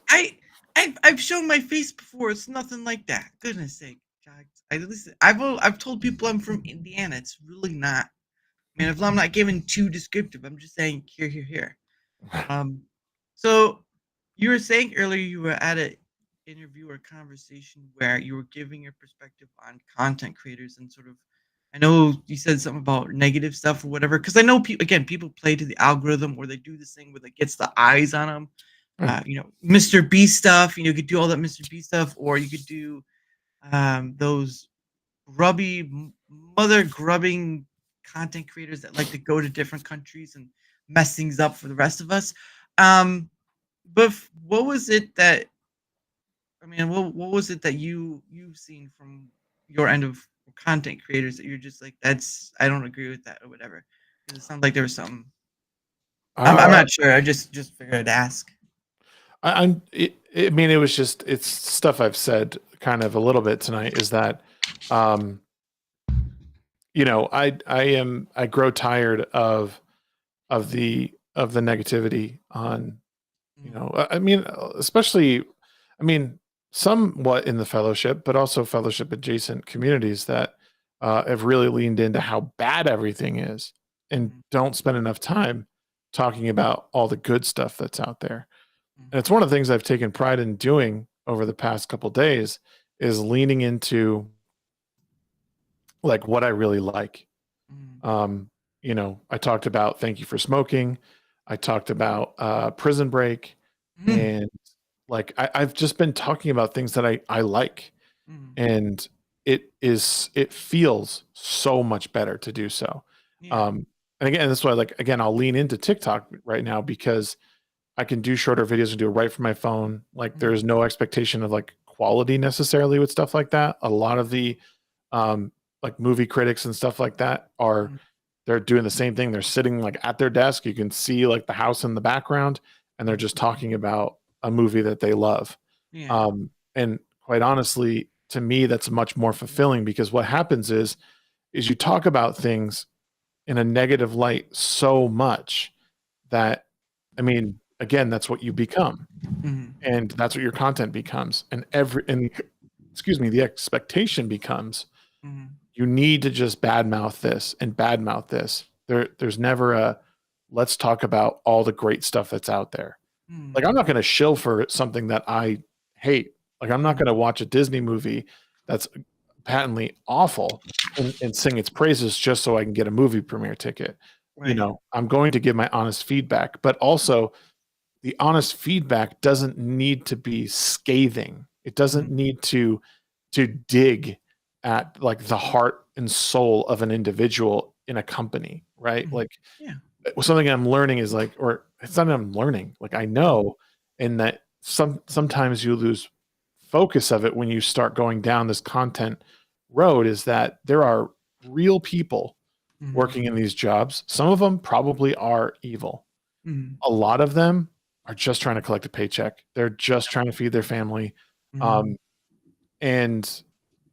I have to have some sort of hope in that. And when I look back at storytelling, 10, 20, 30, 40 years ago, it was done in a much different way. Yeah. It was done with diversity in mind. It was done with a great story in mind, and it like people's identity weren't central to that message. Right. And again, you can criticize things without digging at someone's soul and dehumanizing them. And I want to be part of that solution. I don't want to be a part of, and this is what I was talking about. I was just criticizing someone who I was friends with and who, I do respect as a content creator because they're a hardworking person. Yeah. And if I criticize you, like even if I have a stream tomorrow and I give my feedback on something here, or if I talk to you afterwards, I'm not doing it because I dislike you. I'm doing it because I care about you. Right. I'll do it in a respectful way. I don't criticize people who I don't care about. Right. Like, and that is kind of where I'm at. And the only way I know how to be to be the solution to the problem is to just do what I know is right. Yeah, So- and if you can't criticize your friends, even if they don't agree with the criticism, then are they really friends? I mean, that's also another thing too. I mean, that's sort of an obvious thing because you kind of hear that thing before. But for me, it's sort of there are some. So I will say that there's Nina Infinity does something on Friday. She calls the good news or whatever it is. So she does talk about some positive. There is actually a content creator I follow who owns his own business. He's in the UK. It's called Flawless Cleaning Service, I think it is. And the thing of it is that he pays it forward to people, right? He spends time. He was working on an old gentleman's house. There was a hole in his roof. He helped fix the roof and all this stuff. He helped fix their lawn area and all this thing. So there is some positive content in some, but you're right. There is kind of weighed out by this movie was woke or it has DEI, whatever, all that shindig. But I have seen some of the stuff where it's good. And like for me, I do something on Friday, and this is mostly just the Rumble side, but I do something on Friday called the Pay It Forward stream, or PIV stream for short. It's where I go on the live stream section of Rumble on Friday at 7 p.m. Eastern, and I just kind of go around and find content creators. I give a little notice, and maybe I'll throw a few dollars there, and I'm just kind of like, have a great night, have a great weekend, all that stuff. And if they don't notice, that's fine, right? It's not about if they notice or not. I mean, that's the fun part too, but it's not about if they notice or not. It's about, hey, this is what I'm doing. Have a great day. If you don't notice, that's fine. I'll go on to the next person. You just enjoy the rest of your day. Yeah. But that's what I do. And yeah, I use some of my own personal money, but guess what? I have found that at the end of it, that there is stuff that happens that I never expected, and it's in a positive way. Well, Yeah. I'll invite you to it one time, so at least you kind of, it's better to see it rather than me explain, because it's sort of like trying to explain rocket scientist to someone who's not a rocket, and it doesn't turn out. Right. Put that out there. But no, there's I'll give a great example. So there was a movie called If, and well, it's out there. But the thing was that there were some movie review people who were saying, well, it was a bad movie. They really didn't like it, whatever. And that's, that's fine. It's your personal review. But it was like, you have these people out there giving a movie review, and it's like, don't go see it or whatever. And for me, it's like, I went to go see this movie. Now, of course, you don't know if his stands for Imaginary Friends. It has Ryan Reynolds, I John did see it. Krasinski. I saw it with my kids. It was Yeah. good. The thing of it was that at the beginning of it, sure, the first half of it was a bit off because one, you didn't know what was with the dad, right? There's no clear explanation of the dad. You kind of got what was wrong with the mom, but they're really not too close on that. And how the dad acts a bit at times is sort of, you get, but it's not. And the daughter kind of does this back and forth of being a kid, being adult sort of thing. But the point where it changes for me, right, is when they're at the retirement home. Mm-hmm. And Ryan Reynolds is bringing, what was her name? I can't remember her name. Ryan Reynolds or Calvin is bringing the girl, well, I can't remember what her name was, to the person of Lewis. Lewis. And, they go on this, have a conversation, whatever. And then he asks, has he given you the tour of the place? And he's like, no. And he says, well, why don't you give him a tour of the place? And that's the moment when you get the music and the imagination, and bam, that's where the movie changes, because it's not about trying to, and of course, spoilers if no one's seen it, it's no longer about trying to match up the imaginary people, characters with new kids. It's about going back to their OP, the OP people, and trying to reconnect. And this is where the memories part, and that's where that movie part blooms. Yes, the first part of it, it's a mixture of and when you get to the second part of it, for me, it was like, I'm not gonna say every kid had an imaginary friend, but you do have that reminiscence of the nostalgia of being a kid, right? We were all kids once. Then we grow up, we do all the adult stuff, and then that circle of life goes again. At one point, we were a kid. And so you see this thing grow up through memory, through all this stuff, through the sadness, the happiness, and all that, and especially that end scene, right, where all the other imaginary things get back. The quick montage of it, and you see the emotion of it, and it's just like amazing. And of course, the musical pieces help too, right? You know, the Right. Tina Turner one, and then of course, Love was made from you through that scene. It just becomes this totally different movie, and it becomes more about the kid that was rather than the kid that is. It's about the kid that was, and that's what I got out of that movie. Might be wrong, might not be the same for everyone, but when I heard these other movie critics talking about it like it was all bad, or majority of it was bad, it wasn't great to watch, whatever, I'm like, I saw this movie and halfway through it, it changed for me. And Yeah. that's why I gave it an 8 out of 10. Now, yes, it is mostly a kids movie, but there is something for adults. And that is when you were a kid, what you experienced, what your memories are, what went on that point, and then having to come back to those moments of joy or happiness, whatever, and remember that it wasn't all bad, and mostly people just remember the good memories, but there was something there.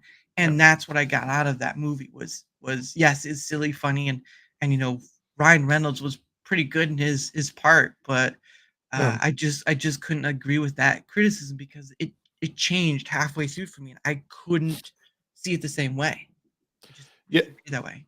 Yeah, and that's I guess gets to the core of what I meant was like I don't necessarily agree with how the criticism's being laid out. There's very few who I think are capable. Like I think Critical Drinker is one of the best on like this side of the spectrum. Like the uber critical person. Like he can be scathing, but he's also very fair. He's not like he doesn't necessarily always attack the core of like the company or creator or whatever. Like there's been a few times where a movie's so bad that I think he has, but Yeah. he is a film critic like through and through. Like he knows movies, he's good at dissecting them, and you know his videos are awesome. But like everyone else was just it was more about it became about wokeism. It became about all that other crap. And I was just like, I'm tired of hearing about this. Like, I don't Right. like, I want to hear about, I want to know the merits of a movie based on like real things, story, cinematography, director, editing, character chemistry, like all this stuff. Like all this stuff is what keeps people in a seat or like makes you pop in a movie again. Like in the example of like Prison Break. Like Prison Break is not the best TV show ever created. Right. The first two seasons are actually probably like two of the best seasons ever created. 3, 4, and 5 struggled a lot, largely because they lost actor or character chemistry, in my opinion. That's one of the reasons. One was poor writing because a lot of things became like more contrived. They're trying to recapture the magic of the first one without taking the care that the first season did. Right. And you know, and again, this is a product of its own success. Like I have to keep doing better than I was. Like we have to up the stakes. And the only way to up the stakes is to blah, blah, blah, blah, blah, blah. And so again, you become a victim of your own success, but I wasn't like, no one was breaking stuff down that way. And I was like, this is the kind of real criticism I want to hear. And if something is so bad, like if we're really struggling in the fantasy genre, like if Rings of Power is so bad, what's the alternative that we can watch that is going to be better? And why is it? You know, a full analysis of that. And again, if people started shifting their criticism away from that message and into something that was a bit more approachable, I would probably enjoy it a bit more. And everyone will, whoever hears this might be like disappointed again. Like I want nothing but for people to succeed. And if that's how they succeed, that's how they succeed. My personal preference is to hear a more thorough examination of film, because that's how I watch movies. When I watch movies, I break it down. My wife hates it when we watch movies together because we're like really into a movie. You know? Like she'll be like, "Oh, this movie is so good," and I'm like, "Oh, well, you know, this little part." And she's like, "Just did you watch the movie or did you like take notes to study for an exam?" I'm like, "Yeah." But that's fun for me. Yeah. That looks wrong. Hold on, that looks wrong. But it's fun for me to sit and break a movie down and look for inconsistencies or the consistencies, and then see how the dialogue works in the background, and scene 1 versus scene 8,020. Like, Yeah. did they draw? Was there a correlation between the two? Like, is there symmetry? Is there asymmetry? Like, what, all these things matter to me because it's an art form, right? Like, just the way, like, my wife will go into the Frida Kahlo section of a museum and look at all her paintings and like cry about how beautiful they are. I'll do the same thing as I'm not looking at brushstrokes.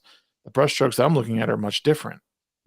They're motion pictures. They're pencil strokes from their writing the script or however you want to put it, and that's what I want to see. I don't like there is a reason that we have hammers, right? It is a tool. It's not a tool for everything, and that's how I view a lot of people nowadays, is like they are hammers and everything they see is a nail, and it's not necessary. We could be a little bit more surgical about our criticism on culture and entertainment. Well, if it's not a tool, it's a weapon. So I mean, there's the side of it. It's either a tool or it's a weapon, and that's with most things that that's with pretty much everything humans create. Is there's a tool faction and there's a weapon faction, but it's not on the item; it's on the individual. Yeah. So when you see people talk about the gun thing, it's like I could drop a gun in the forest and it will never harm anyone ever unless they pick it up and do something with it. Right. That's the difference. Mhm. Right? I could just leave it on a picnic table and it could be gone for thousands of years and nothing touches it and it won't do any harm. It's up to me on whether it's a useful tool or it's harmful. A shovel can be much as useful as it is a weapon. A bleach can be much as useful as it is a weapon. So I mean, that's just too much stuff. Right. But no, I had the thought is that it would for you is like if you were going to do movie reviews, it'd be pretty cool if you had your own.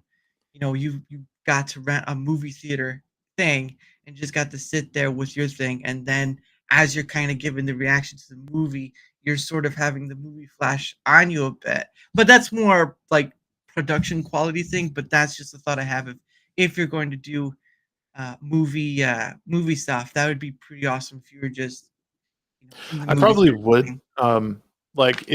So right now it's just like small like shorts on TikTok, and then I'll probably make the same. So YouTube shorts are only 1 minute, and then TikTok is up to 10 minutes now. So I'll probably do like one for each platform just so there's stuff out there. But the ones that I really want to fully flesh out, like I plan on doing a fairly expansive review of Prison Break. So like that one, like I will pay someone to edit that video because I just don't have time to edit. Yeah. For them, I would guide them and say, search out some clips from, season 1 of Prison Break, and then here put in clips from season 2. Look for Agent Mahone. Look for Lincoln Burrows or whatever. Flash these characters on the screen, and at these moments, because I think that giving people visual aids while I'm talking about it, and even specific examples, is super important in that sphere. Like again, similar to how other people do it, because I'll never EFAP a movie. Every frame pause. But it's the worst name to give it because like EFAP. What? Right. I'll never do that because it's too much. It's too long. But I'm happy to give my thoughts on movies and TV in a shortened, condensed form. I'm currently rewatching 24 now, which is great. I'm only going to watch the first 5 seasons because those were the only like good ones in my opinion. It was like the full David Palmer arc, and that's.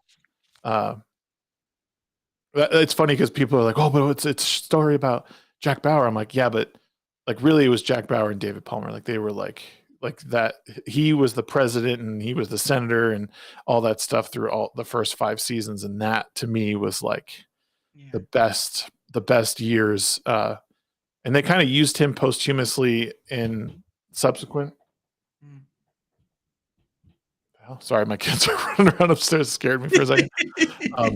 So, but yeah, no, I'm going to watch seasons 1 through 5 and kind of give a breakdown on that too, because that was one of my favorite shows for a long time. I would tune in every week, like back when network television was like Yeah. chef's kiss, you know. Well, some of the time, not all the time, but no, it's just when you mentioned about the movie stuff, it's just I could picture you in a movie theater, and you're sitting there, and while you're watching, some of the light from the movie is on you, and you're just talking through it, like, okay, this is what I found, like not like Oh, I see what you're Ebert, saying. not like Ebert and Cisco whatever and that. Ebert. Yeah. So yeah, but it's sort of just like single guy watches this movie, giving his honest opinion about it. There's no fluff. There's no, hyperbole, whatever. He's just, and you see a little of the light of the movie. That's just what I saw when you said it. But I have a big imagination. Oh, I would Anyway, love that. I would love that one day. That would be that's great if I that's ever. high production though, because you'd have to pay for the movie theater thing. But for me, it's just like again, I went to go see. So the recent movies I saw were Here and We Live in Time. So Here is, has Robin White, it has Tom Hanks, it has all this. Oh But yeah. for me, if you haven't seen it yet, it's for the majority of the movie, it's focused on one area, just one area, and sometimes they will, um, kind of like maybe you'll see something from a certain angle, but it'll just all focus on this one area. But it's about a house, and it's about the generational of before the house was built, when the house was built, and during the process of people living in it. And you sort of see this place becomes this home to many individuals. And so when I know people kind of go up against, the NWO thing, you'll own nothing and be happy or whatever. My thing is like, don't whenever that thing comes up, like you'll own nothing. I point to that because from that movie alone, you do kind of realize you kind of don't own in a sense, because if a home could be sold off that you've owned, right? And it's not a negative, it's just trying to reel on the aspect of limited time, this is life and all this stuff. Mhm. But you imagine you have a home that's built in the 1920s, right? And it's probably had maybe a few people who are owners. And then it comes to you, and now you're owning it. But what happens to it after? Does it go to your family? Does it get passed off? What happens to it? Right? It could be demolished. So then again, at a certain point, like cars, right? How many cars have you gone through since you started driving? Probably a few, right? I would imagine. Yeah. Are those your cars? Are those still your cars, or are they now you sold them for junk or whatever? And that's the point. I kind of, when that comes up, right? I get that faction, right? When someone from whatever place tells you you own nothing and be happy, don't listen to them. But on the subject line of you own nothing, it maybe it should be not said in the same way, because I can see the negativity, but there has to be a way of saying you kind of do. Oh, hey, Shield, you kind of do own nothing in the sense of true ownership, right? Because eventually it does fall away. It's not to say you can't own something. It's just say that in the end you don't own stuff. Yeah. It's kind of a weird way to explain it. I know, but I'm trying. I'm trying. No, I know what you're saying, and I think the reason I would push back on that, and I think people do, is because that promotes this sort of nihilistic, like nothing matters, so why bother? And it's why people nowadays will try and Yeah. like alter definitions of words and try and like make things mean like, oh, well, being a guy or girl, like it doesn't matter. Like we could just be whatever. We're this sort of amoebic, like uh ethereal being. It's like, well, now you're removing purpose from people's lives. Like I would rather, I mean, yes, I'm not always going to own this home. We're actually lucky enough that this is my wife's childhood home. Like, so, Wow. we bought that house and we're very grateful that we are able to share it with our kids. Mhm. And we will probably pass it to them, like that'll kind of like will be how it goes to keep it in the family. But I haven't always lived in the same place. I haven't always had the same car. But I think if you were to promote that idea on a larger scale, then people stop taking ownership in things that do matter, because your home Right. is your home. It's where, you raise your family, or it's where you rest your head at night, and taking pride in that. There's nothing wrong with it. again, it's why, like, when people say, oh, well, we shouldn't say make America great again because it's been co-opted by Nazis. It's like, what the fuck is it? No, I just want to be proud of where I live. That's as far as Right. I am going with it, you know. Right. And I think taking pride in your nation, there's nothing inherently wrong with it. It's actually good, because when you can take some pride in what you do, when you give it value, you will try and uphold that value or build on it, you know, in a multitude of ways, not even just my land, my person, or, you know, my home. There's so many things that go into making life beautiful, that I think it's really important that people give value to those things. It's okay to Yeah. No, okay.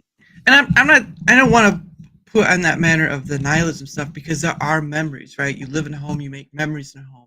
You have your first car and you remember about how it was tough to drive. There are things of that nature. It's just a philosophical matter of owning nothing in retrospect, that we kind of, you know, when we go to that aspect of, you know, it's not always about reminding about death, whatever, you know, was that saying memento mori or whatever it is.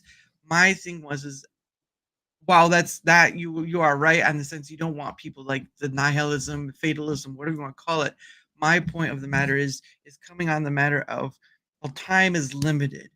You don't know where your legacy is going to be. And that's the thing. Another thing too is when people talk about legacy is very fragile in its own right, because we saw what happened with all the statues they were tearing down, right? Like the what was it, the Robert E. Lee or whatever that statue was, they tore it down and melted it off. So where's the legacy for that, right? Things aren't going to last forever. Like, you've had the pyramids of Giza last for I don't know how long, but will they be there forever? They're already crumbling as it is, in essence. There's things that take a longer period of time to go away, but then it only takes maybe 100 years for your name to become just a name on a page, and people won't know who you are. People probably won't care who you are. And that's where I kind of get, like, there's a duality of thinking about it, not thinking about it, and just thinking on the philosophical matter of how the fragility and how precious things are, and how at times we do take all of this for granted because we're so busy on the caught up stuff, right? Like, I'm not political on any nature, right? There are some things here and there, but I'm not political because I find myself at this point where I just don't care on that matter. I care about the people. Sure, I care about the ideas that are discussed. I care about the conversations we can have. I care about all this stuff. But when you're talking about power, when you're talking about the corruption of that and all the different things that kind of follow within it, it sort of makes it feel less, because we have the idealism, right? You know, you have the good ideas that you want to promote, you want to flourish, you want to better mankind, but that's not how it always works out. We're dealing with humanity, which deals on two very different levels, which is good and bad, right? Or good and evil, whichever you want to take that as. There's a gray area. There are gray areas, sure, right? Because life is not as simple as black and white. I know that. It's just we talk about the corruption of things. We talk about, you know, power corrupting. That's why we have sayings, right? Idioms. Power corrupts. Was it absolute power corrupts absolutely? Power corrupts, and absolute power corrupts absolutely. Yeah, stuff like that, or home is where the heart is, right? All those sort of things where the idioms come, because at certain point someone said that, made someone else, and they carried on to so many other people. Scare the Shagsworth. What? Oh, the kid. Yes, he's a very afraid man. Look at that bird. He's so. It sounded the same as if someone was coming through the door. That was so weird. So goodness, he's being haunted. There aren't kids there. It's all him. Well, I guess what you're saying is when I hear what you're saying, like this is what you're kind of boiling it down to, like, this is the pitfall I want people to avoid. Right. You should not have the mentality that you can have the mentality that we're here for a short time and life is fleeting. That's what makes life so precious. Yeah. Like, is to enjoy every moment, because I could step out of my door tomorrow and get struck by lightning, get run over by a car. whatever, you know, Right. and you should make every moment count the best you can. Mm. But some of the things you're saying, it flies in the face of that, because you're saying, well, you could be dead, so who cares? And I think that people, like, you should always, like, this is your house. Like, sure, it won't be your house one day, maybe, but that matters not, because your time here, understanding that it is yours and putting every bit of value into it that you can, Mm. and showing others how important it is to take care of that, I think is the meaning of life. Right. Like, because ultimately we have our small communities and we have our families to take care of. Right. Passing on good values to them so they can further pass them on. Sure, Mm. people might not know my name Mm. in 200 years, but they will know the things I taught my kids. My kids will, they'll take every valuable lesson they learned from my wife and I, and they will pass that on to their kids. Right. And that, again, and some of this goes back to my grandparents. Like, we're all amalgamations of things that came before us. Yeah. So and that's what I mean, is like, we need to care more about the times here. Like, sure, it's fleeting and it might not matter in the grand scheme of the universe, but in a lot of ways it does. Mm. Because I think people, like the small folk, are really what move people forward. Like, Yeah. politicians and stuff that are out there, like, it's almost a distraction, almost like a weird meta game that, like, Yeah. they use to distract Yeah. people Yeah. from their own lives. And Yeah. and but, like, these conversations matter. Like, Yeah. and being able to pass on the little things to your kids. And again, like, Yeah. the best example I can give is, what's the point of cleaning my kitchen? It's just going to get dirty tomorrow.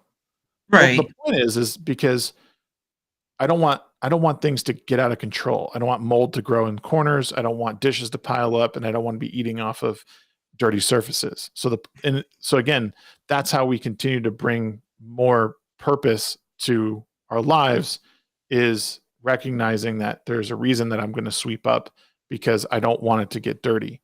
I'm going Right. to fold laundry because I need clean clothes. Right. So that's kind of Right. No, and the matter of is that you can pass those lessons along like an experience, right? You clean because you want your kids to learn that cleaning is good, right? Too much clutter makes things wrong. And I'm not coming as like again, not the fatalism or whatever. It's sort of like again, the conversations to have with people, the community and stuff, and passing on stories, knowledge, whatever. Those are the things that I would find more importance of than rather the physicality. Because yes, it is your home and all this stuff, and I can make those grand things and taking pride in that stuff. But I find more value in having those conversations. Or we will, and I'll just finish this up. Um, but I don't want it to seem like I'm just attacking, saying no, this isn't important, this whatever. I do believe having conversations with other people important, whether it was family or not, passing on lessons to your kids, or refining, like take like a blacksmith, right? It hits the sword, it refines the sword, it gets it down, and all that stuff. Those are the things that are most important, because you imagine the story of the tortoise and hare. We all know the story of the tortoise and hare, right? It had to start from somewhere, right? But the story changes a bit with little nudges here and there, but it started from somewhere. And so imagine that, like the what is that movie? The V for Vendetta, right? Where he says you can kill the man, but you can't kill the ideas. I think that's where the immortality lies. Whether the name is forgotten, the idea lives on. And right. I think that's the more important part, even though not everything lasts forever. But I'm not trying to come at it negative. It's just I see this thing and all this. But then again, conversations help refine the matter of things, and here we are. Yeah. So, but yeah, you put the tortoise in the hair. Yeah. So, but no, it's been awesome. So yes, of course, we're gonna end it because I did say we're gonna be for a little while. So, but anyway, thank you so much, Shagsworth. It's been awesome. Of course, there's always another time. But before we do, we're gonna do a few things. One is promote ourselves again, and then of course my one or two things, and then we'll be done with that. So go ahead and promote yourself. Cool. Yeah, follow me on YouTube. Like on any sort of content creation platform, I'm there. Twitter, Twitch, YouTube, Rumble. I'm on all of these sites under the Shagsworth, at the Shagsworth.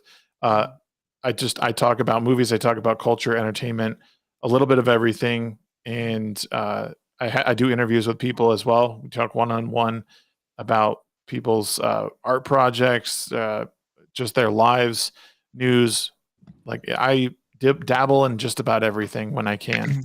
So yeah, stop by. I do I do live streams from my car while I'm driving to work sometimes. Right. So yeah, stop in anytime, hang out. Thank you again for having me on. This was a good conversation.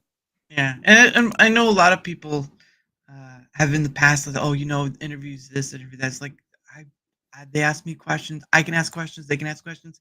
Is it really an interview at the point? I'm just having I'm trying to aim. My title I'm trying to aim for is the Great Conversationalist, and I'm kind of.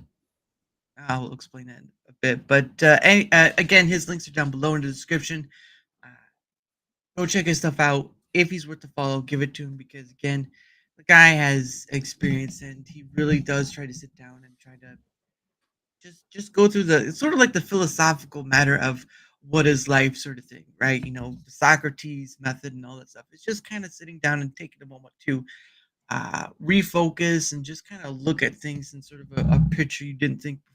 So it's pretty awesome that we get to do that. But anyway, from my end of things, whether you're on Rumble, whether you're on YouTube, if you wouldn't mind leaving a like, sharing the content, or leaving a follow or a comment, anything that helps with the engagement factor is much appreciated because again, it helps me not only be seen more, but it also helps in bringing other people on because one person can lead another person that can lead another person. Like Jessica Reloaded led to Jack Tarlad. Jack Tarlad led to Tomby. Tomby led me to Yarn Witch, Abe, so many other people, and it just keeps going from there. Twitter X, I communicate, allows me to do all this stuff where I can meet people, creator or not, I can have them on. My pool is so wide that yes, I'll run into people who may not show up, who may have a difficult time having a conversation, whatever. But guess what? The challenge is in that. And when you can take up the challenge and you can get better at it over time, I say, why not? Here today for that. So anyway, also there's a link down below. You can go to that, and I'll have my other places that you can go to, whether it be Twitter X, the email, all this stuff. It is down there. So if you want to take up the attitude and come on, you can leave a comment on Rumble, YouTube, or you can go to that, find my stuff, and we can go from there. Because again, guys, over 100 different people, still have more to go. Next week, I'll start hitting up people for December, and I've already sort of got one person that I've been waiting for to get, so we'll see how it goes. But anyway, oh, thank you, Iceman. But anyway, so tomorrow, this one's going to be earlier. Tomorrow at 5 p.m. Eastern, I'll have on Gentleman Kadath Gaming. He is also connected to Tomby, because Tomby does his show, The Chinwag. So I'll have him. He's from the UK, so that's why it's a bit earlier, because it's 5 hours ahead of us. So right now, it's probably like, it's way too early in the morning.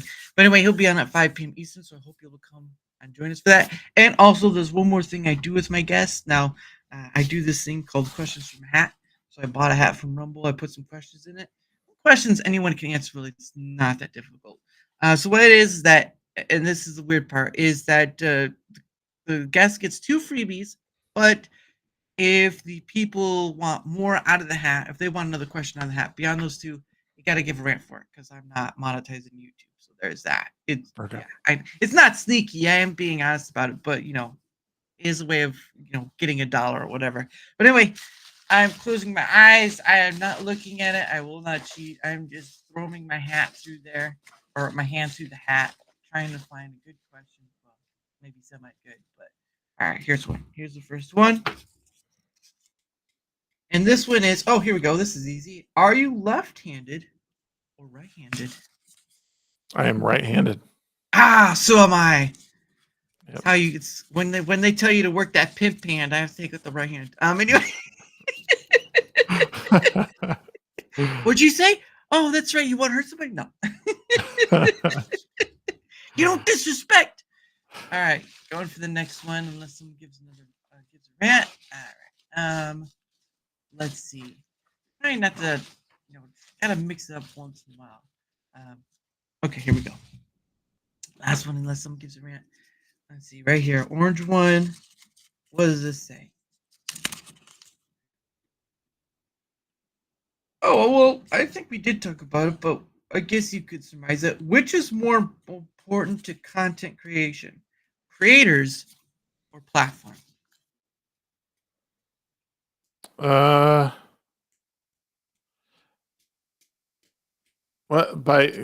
What are more creators or platform? Do you mean Which creators?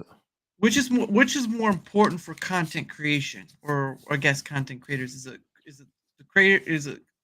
I'll just stick with content creation. Which is more important for content creation? Is it the creators themselves or is it the platform? I know that's kind of a weird thing, but um, when you have so many different platforms out there and what they do and all that stuff. Honestly, it's a little of both. I think a lot of it is, I mean, a good platform will push out good content, but ultimately your content is what matters. So the creator itself really needs to be, if they're not top notch in what they're doing, they need to be consistent enough. But anybody can make it on any platform. Like I've seen people succeed on that platform D Live back in the day. Like they used to Yeah. make tons of money out like on that site. It was super weird and I don't even remember what it was, but like there's a lot of good places that aren't necessarily popular that people do well. So I think for the most part it's the creator, but the platform certainly has a lot of influence over that. Yeah, because I mean, you can't just yeah, because you can't strictly have just one over the other because one needs the other to Yeah.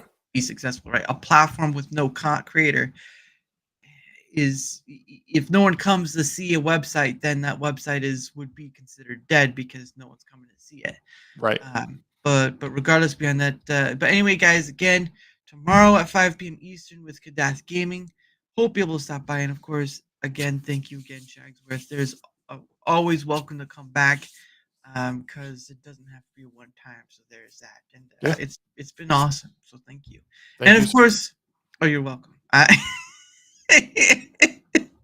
You're welcome, and I always appreciate the time because you're giving me your time to come on here. Because time is always the one thing that can't be refunded. So, but anyway, guys, as always, so of course you saw in the beginning, Skynet Symphonic, that was by Pogo. Again, there's a link down below with on YouTube or Rumble. You can go see his other stuff. He has a bunch of that and Disney and all this other stuff. It's all there. I use it because I enjoy his stuff and I don't get copyright strike. So he doesn't do that. I get content ID, but that's a different subject. But anyway, One Day With You by Pogo. See you tomorrow at 5 p.m. Eastern. Have a great rest of your night and don't get too crazy. Okay? Just see you guys later. Bye. Later.